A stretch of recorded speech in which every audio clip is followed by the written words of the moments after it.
इतना बड़ा धोखा दिया तुमने।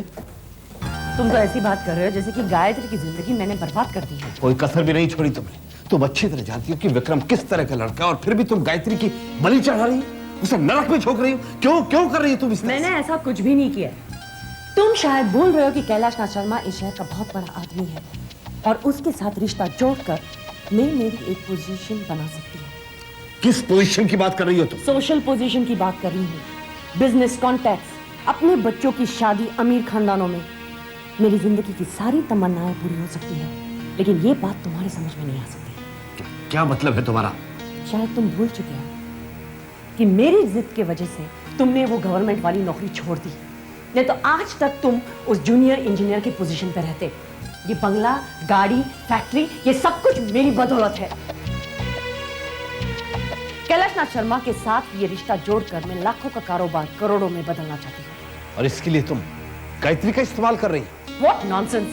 गायत्री पे तो मैंने एहसान किया, वरना उस लड़की का फ्यूचर क्या था? अगर ऐसा ही है तो तुमने अपनी बेटियों का रिश्ता क्यों नहीं किया विक्रम के साथ? गायत्री का रिश्ता क्यों किया? बोलो, जवाब दो। चुप क्यों गई? बोलो, बोलती क्यों नहीं? क्योंकि गायत्री मेरी भांजी है, मेरी बेटी नहीं। वही असली बात जबान पे आ गई। कहां जा रहे हो? उसके जख्मों पे मरहम लगा ले। तुम्हारे कांटे का कोई इलाज तो है नहीं मेरे पास, लेकिन फिर भी मैं कोशिश कर रहा हूं।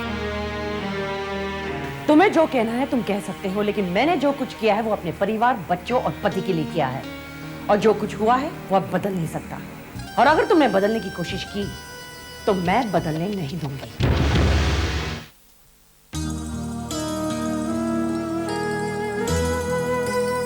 ये तुमने क्या कर दिया माँ? मेरे साथ धोखा हो रहा था और तुम चुपचाप देखती रही। तुम ही बताओ ना माँ, ऐसे इंसान के साथ मैं कैसे शादी कर सकती हूँ जिसके देखने भर से ही मुझे चोट पहुँचती है? नहीं माँ, मैं उसके साथ साथ फेरे नहीं ले सकती। मैं तुम्हें साक्षी रखकर झूठ नहीं बोल सकती माँ।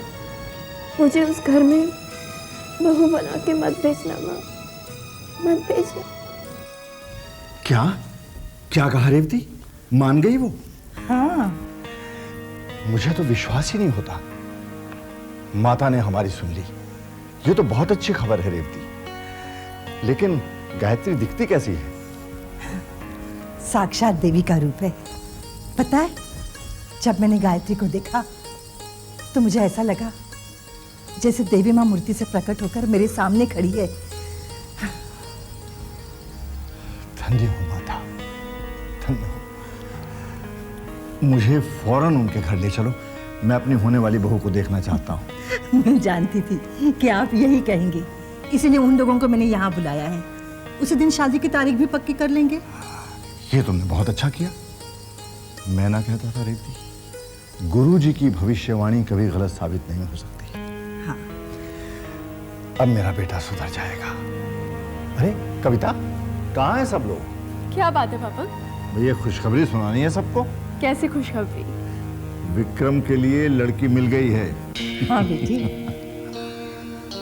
क्या बात है, खबर सुनकर तुम्हें खुशी नहीं हुई? बाबूजी, आपने अचानक इतनी बड़ी खबर सुना दी है कि हम सब चौंक गए हैं। लेकिन पापा ये सब हुआ कब? सब देवी माँ की कृपा है बेटी। ये विक्रम कहाँ है? बाबूजी, मैं ये शादी नहीं करूंगा। तुम शादी क्यों नहीं करोगे? जिंदगी भर कुंवारा बैठ। एक मिनट, मेरे सवाल का जवाब दो बेटी। तुम गायत्री से शादी क्यों नहीं करोगे? बाबूजी, अगर विकी को लड़की पसंद नहीं है तो कोई दूसरी ढूंढ लेंगे ना। बकवास बंद करो। उसकी तरफदारी करने की कोई जरूरत नहीं है तुम्हें। आज विक्रम को अपने मन की बात खुद कहने दो। ठीक है बाबूजी, मैं ये शादी इसलिए नहीं करना चाहता क्योंकि मैं किसी भी तरह के बंधन में बंधना नहीं चाहता। जिसे तुम बंधन कहते हो वो पवित्र रिश्ता होता है। बाबूजी, आपकी राय होगी। मेरी नजर में शादी आदमी की आजादी छीन लेता है। किस आजादी की बात कर रहे हो तुम? रात रात भर बैठ के जुआ खेलने की आजादी, गंदी औरतों के साथ रात बिताने की आजादी, शराब पीने की आजादी। प्लीज आप शांत हो जाइए। मैं शांत था रेवती, इसलिए ये हाथ से निकल गया। अब मुझे शांत होने के लिए मत कहो। विक्रम, मेरी बात ध्यान से सुनो। तुम्हारी शादी गायत्री से ही होगी, जब मैं कहूंगा, जहां कहूंगा, जिस वक्त कहूंगा। ये मेरा फैसला है। बाबूजी, आप अपनी जिद मेरे ऊपर लाद नहीं सकते। अपनी जिंदगी के फैसले मैं खुद करूंगा। तुम चुप रहो, ये बाप और बेटे की जिद का मामला है। गौर से सुनो विक्रम, तुम्हारी शादी गायत्री से ही होगी, वरना अपने बाप का मरा मुंह देखोगे तुम। बाबूजी, ये धमकी मैं आपको भी दे सकता हूं।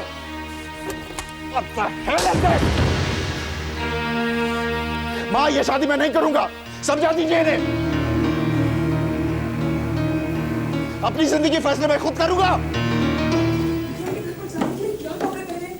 कुछ समझ में नहीं आ रहा है, कुछ भी नहीं है पहनने को। मेरे पास तो ढंग की ड्रेस भी नहीं है। कोई कहीं नहीं जा रहा है। What? What's the matter, mom? क्यों नहीं जा रहा है? दीप्ति शर्मा का भी फोन आया था। The invitation has been cancelled. Cancel? What's the problem? कुछ साफ साफ नहीं बताया, लेकिन उनके बातों से ऐसा लग रहा है कि शायद विक्रम को ये शादी मंजूर नहीं है। That's insulting, mom. उन्हें रिश्ता कंफर्म करने से पहले अपने बेटे से पूछ लेना चाहिए था। Sis is absolutely right. They have no right to insult us like that. अब तुम दोनों चुप रहोगे? मुझे कुछ सोचने का वक्त दो। अब सोचने से क्या फायदा था? जब चिड़िया चुग गई खेत। फिर शुरू हो गए जख्मों पे नमक छिड़कना। मैं कौन होता हूँ नमक छिड़कने वाला? जख्म भी उसका और नमक भी उसका। उसके घर पे देर है लेकिन अंधेर नहीं। तुम चुप रहोगे? अब मैं बिल्कुल चुप रहूंगा।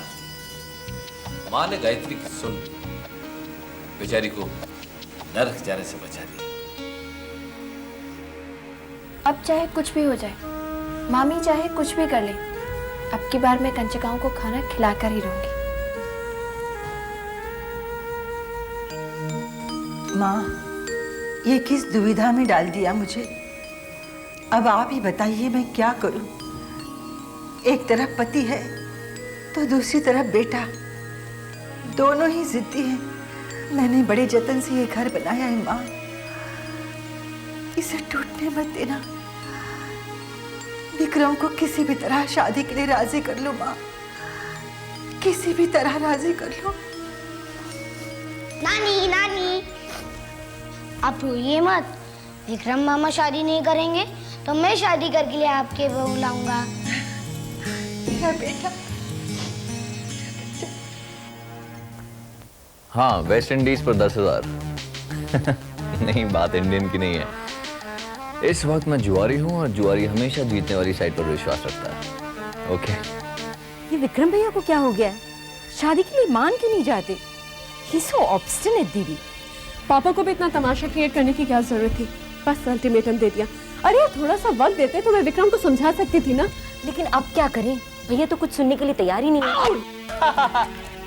कविता, 10,000 रुपए लगाए मैंने वेस्ट इंडीज पर। घर में इतना बड़ा क्राइसिस हो गया और तुम यहाँ बैठ के मैच देख रहे हो? तो क्या स्टेडियम में जाके देखूं? How very funny. जीजू, how can you be so indifferent यार? क्या चाहती हो तुम दोनों? हाँ, क्या करूं मैं? अरे पापा तो समझाओ, नहीं तो विक्रम को समझाओ, कुछ तो करो ना। समझा चुका हूं मैं। क्या मतलब? मतलब ये है कि बाबूजी मुझे इसलिए टॉलरेट करते हैं क्योंकि तुमने मुझसे शादी की, क्योंकि मैं उनकी नाती का बाप हूं। इसलिए ये उम्मीद रखना कि मैं उन्हें समझाऊंगा और वो समझ जाएंगे, ऐसे समझना ना समझे। तो कम से कम विक्रम को तो समझा सकते हो ना, वो तो तुम्हारी बात मानेगा। विकी के पास जाके मुझे फंसना है क्या? इनफैक्ट वो मुझे बाबूजी को पटाने की कोई तरकीब मांगेगा, फिर मैं क्या करूंगा? I don't know Pooja, we got to do something. मुझे डर है अगर हमने पापा से बात नहीं की ना तो वो जरूर कुछ कर बैठेंगे। For God's sake, don't say that, दीदी। हमें कुछ ना कुछ तो करना पड़ेगा ना। Let's go and talk to मामा। हो सकता है वो विक्रम को समझा सके। That's a good idea. You keep your comments to yourself. तुम यहाँ बैठ के अपना मैच देखो, हिलना मत यहाँ से। कम पूजा।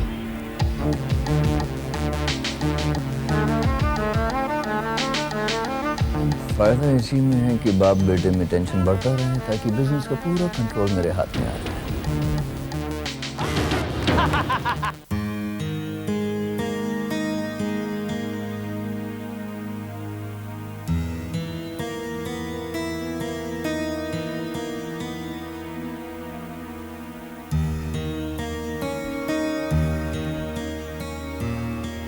विक्की, सो गया क्या? नहीं माँ,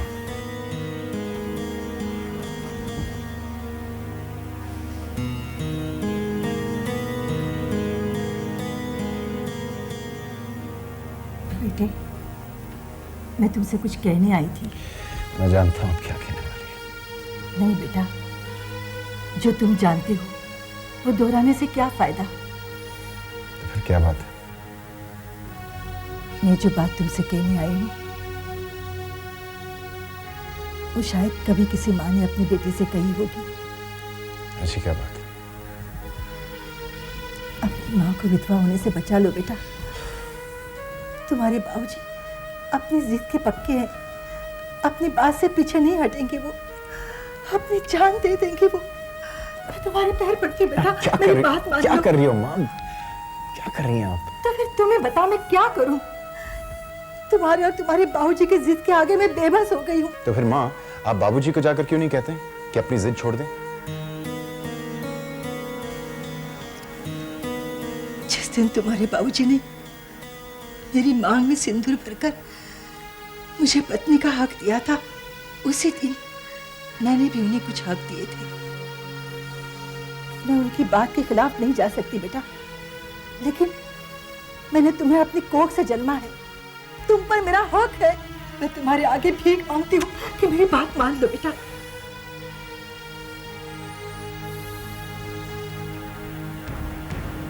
ठीक है बेटा, जैसे तुम्हारी मर्जी। माता के दरबार से मैं खाली हाथ नहीं लौटती। तुम्हें पाकर मैंने सब कुछ पा लिया था, लेकिन आज उसी बेटे के पास से सब कुछ खोकर जा रही हूं। देवी माँ तुम्हारे कंधों में इतनी शक्ति दे कि तुम अपने माता पिता की अर्थी का बोझ उठा सको।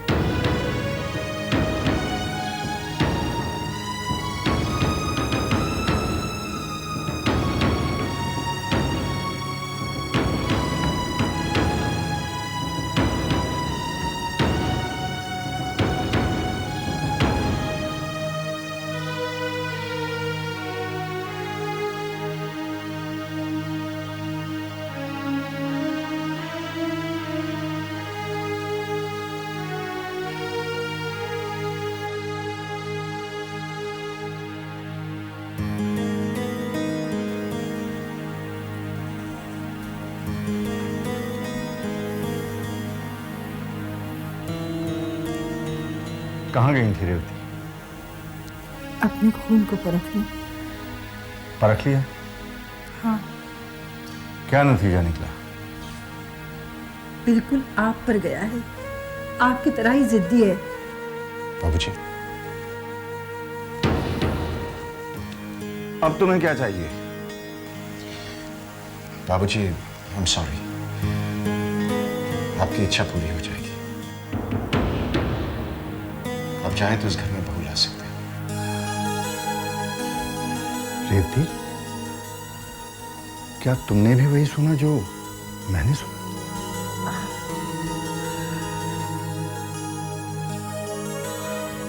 तुम गलत थी।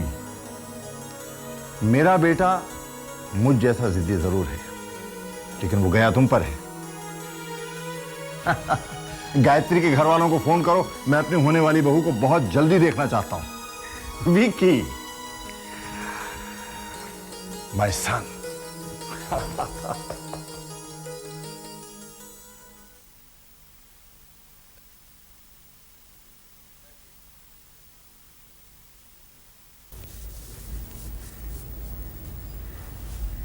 तुमने भी मुझे धोखा दे दिया ना?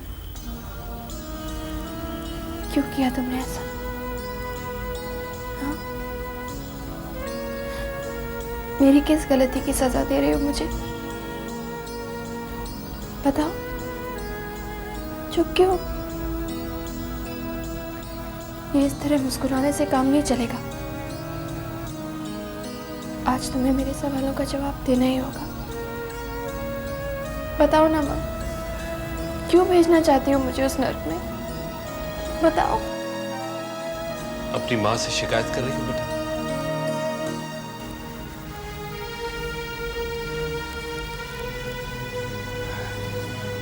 और मैं कर भी क्या सकती हूँ मामा? बेटा परेशान मत हो। तकदीर में जो लिखा है उसे कौन मिटा सकता है? जो भी होगा अच्छा ही होगा बेटा। बस वहां जाके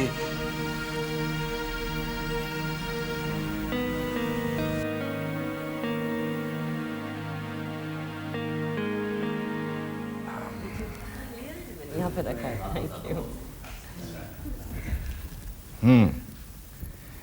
गायत्री जैसा नाम वैसा ही रूप। तुमने बिल्कुल सच कहा था रीति। गायत्री तो साक्षात देवी है। हमारे बेटे के लिए हमें ऐसी दुल्हन चाहिए थी। बेटी, तुम्हें इस शादी से कोई एतराज तो नहीं है? ये तो गायत्री की खुशकिस्मती है कि वो आपके घर पे बहू बनकर आ रही है।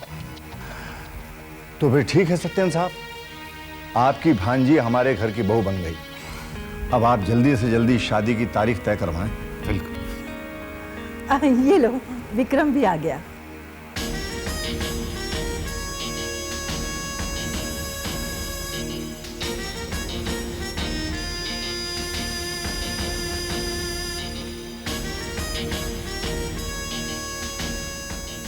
कहो बेटे, कैसी लगी हमारी पसंद?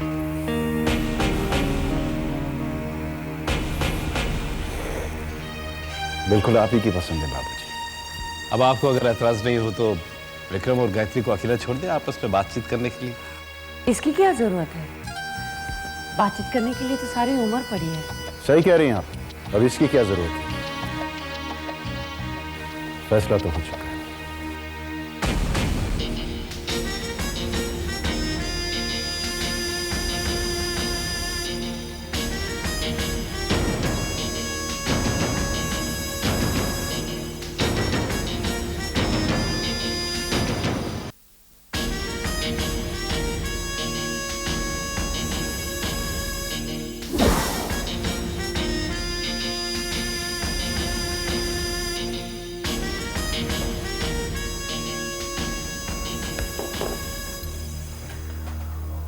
क्या हुआ जीजा, आज कुछ ज्यादा ही गम गलत कर रहे हैं आप? मेरी लाख कोशिशों के बावजूद तू फंस गया विकी।